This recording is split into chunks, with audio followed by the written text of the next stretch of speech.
In 2025, wars don't start with tanks crossing borders, they start with export bans, cable cuts, chip shortages, and lines of code. Power is no longer just land or missiles, it's data, standards, and the invisible infrastructure we never think about. And there is one country that has spent the last 2 decades quietly wiring that new world for itself: China. Today, the planet is drifting toward 2 overlapping digital realities.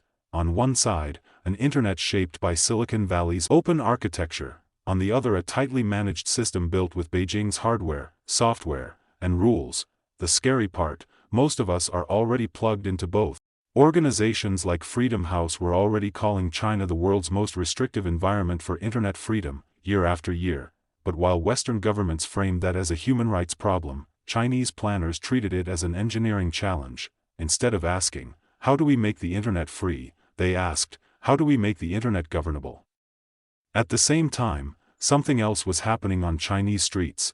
Cash was quietly disappearing. By 2020s, reporting in outlets like Le Monde described supermarket checkouts and street markets where almost nobody used coins or banknotes anymore. Everything ran through WeChat Pay and Alipay.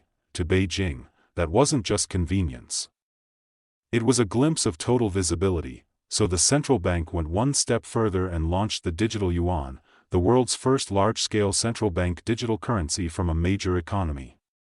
The IMF and academic studies have been blunt about what that means: a state-issued, programmable currency that can be tracked at every step and potentially used as a tool of policy and control. Officially, it's about innovation and efficiency. Unofficially, it's a financial panopticon in beta. To understand how we got here, you have to rewind.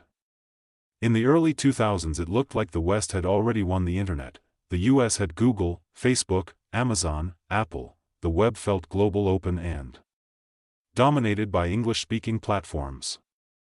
China's internet, by contrast, was slow, heavily censored, and fenced in by what outsiders mocked as the Great Firewall. Most Western analysts assumed that would trap China in permanent digital isolation. They missed what was happening behind the wall. China didn't just copy Western apps, it built an entirely separate digital ecosystem: WeChat folded messaging, payments, ride-hailing, shopping, gaming, and even tax payments into a single super app. Alipay turned smartphones into wallets years before tap-to-pay became normal in the West. While American tech giants fought over ad impressions, Beijing pushed its firms towards data centers, cloud services, 5G towers, and the factories that build the chips inside our devices. By the mid-2010s, China's leaders made it explicit. In 2015, they unveiled Made in China 2025, a 10-year industrial plan to dominate 10 strategic high-tech sectors, from semiconductors and telecoms to advanced robotics and electric vehicles. The message, echoed in think tank and policy reports ever since, was simple: stop being the world's factory for cheap goods. Start being the world's factory for the future. But China didn't intend to keep this ecosystem inside its own borders. Beijing launched something far more subtle: the Digital Silk Road. Research by groups like Eurasia Group, the Council on Foreign Relations, and European Security Institutes has shown how this project exports undersea cables, data centers, cloud platforms, and smart city systems across Asia, Africa, the Middle East, and beyond.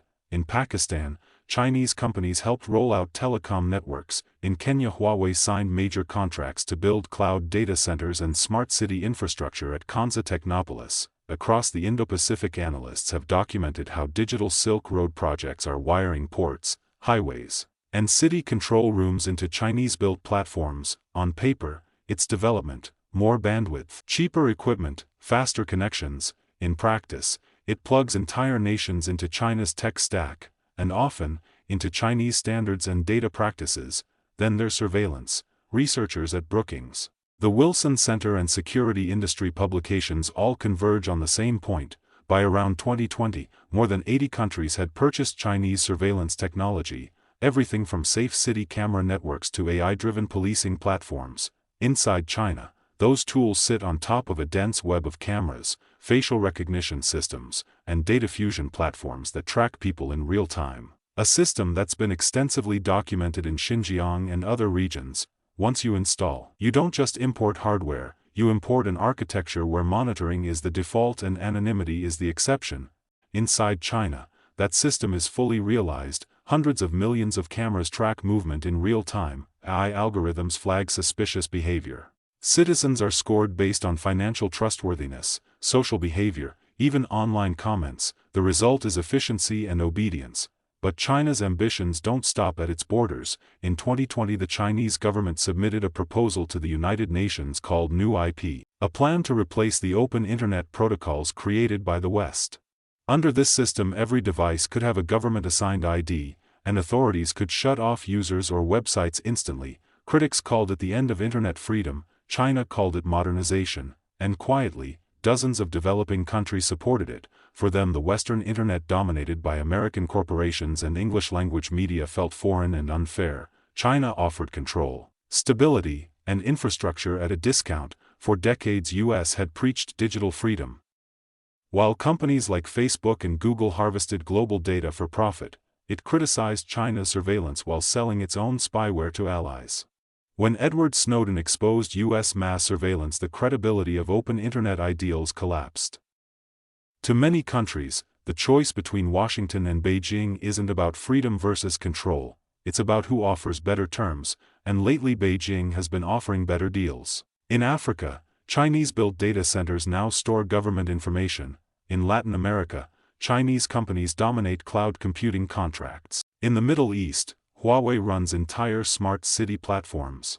In each case, China gains what it values most: data, the oil of the 21st century. Every byte feeding its AI systems, training its algorithms, strengthening its global edge. This is the heart of China's silent tech war. It doesn't conquer territories, it connects them and then collects from them. But the West isn't staying silent either. In 2022, the US launched the CHIPS and Science Act, pledging $280 billion to rebuild domestic semiconductor production. It pressured allies to block chip exports to China.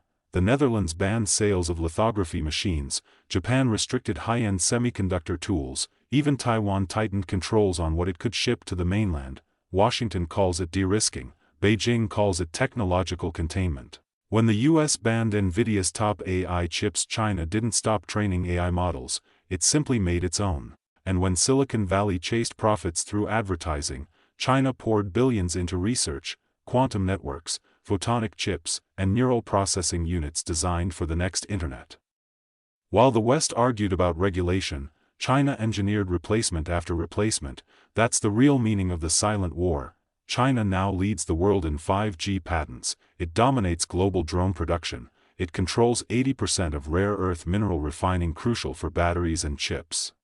And its companies like BYD and CATL now define the future of electric mobility. Every cable, sensor, and chipset becomes another strand in the web, a web not just made in China, but owned by China. For decades, America's dominance came from creating the platforms the world couldn't live without. Google for information, Visa for payments, Apple for devices, AWS for cloud computing. Now, China is doing the same, but at the level of infrastructure. If the West built the internet, China is building the metanet, a controlled programmable layer beneath everything, from smart grids to digital currencies, and at the center of it sits the digital yuan. Unlike Bitcoin or PayPal, the digital yuan isn't just money, it's a surveillance tool, issued directly by the People's Bank of China. Every transaction is traceable, programmable, and revocable. Let's say you spent too much on travel, the system could limit your spending, and if you protest, your wallet could freeze. Loyalty is rewarded, dissent is punished, but it's also efficient. Cross-border payments settle in seconds, sanctions become irrelevant, and that's why other countries are watching closely. Nigeria, Russia, Brazil, Saudi Arabia, each exploring digital currencies modeled on Beijing's system. Still, China's path isn't guaranteed. It faces economic slowdown, youth unemployment, and internal dissent. Tech giants like Alibaba and Tencent were reined in by Beijing itself, signaling the state's fear of any power it doesn't control. Yet even that is part of the strategy. In China's model, innovation serves the state, not the other way around. One internet, two architectures, one powered by open protocols, the other by centralized standards. One led by Silicon Valley, the other by Beijing. Soon, the question won't be whether you have Wi-Fi, but whose Wi-Fi you're on. In the end, China's silent tech war isn't about domination. It's about design, because whoever designs the system defines reality. And while the West built the first internet, China is building the next one. A digital world where borders are firewalls, freedom is bandwidth, and power is measured in data, not democracy. The world isn't waiting for the future anymore, it's being uploaded one connection at a time. If this video gave you a new way to look at the internet and technology, do me a small favor, subscribe to the channel and drop a comment with your thoughts.